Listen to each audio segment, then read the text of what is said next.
It was a long-awaited moment, a United Nations Security Council vote demanding a ceasefire in Syria.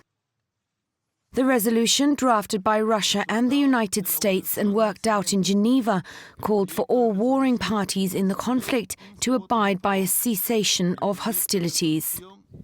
It's the first temporary truce in the country's 5-year civil war, one that many are hoping will manage to hold and bring a halt to airstrikes like these. Following the news, President Obama warned those involved in the deal that the world would be watching. Now, we're not under any illusions. There are plenty of reasons for skepticism. And even under the best of circumstances, the violence will not end right away. But everyone knows what needs to happen. All parties must end attacks, including aerial bombardment. Humanitarian aid must be allowed to reach areas under siege. And a lot of this is going to depend on whether the Syrian regime, Russia, and their allies live up to their commitments.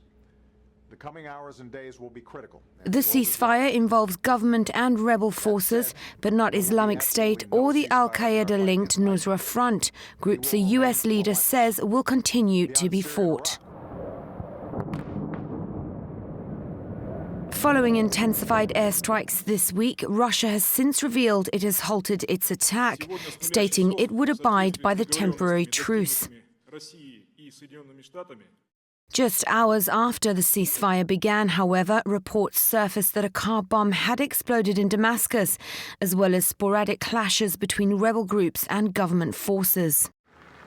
But front lines are said to be silent, a hopeful respite for a violence that has killed more than 250,000 Syrians and forced millions from their homes.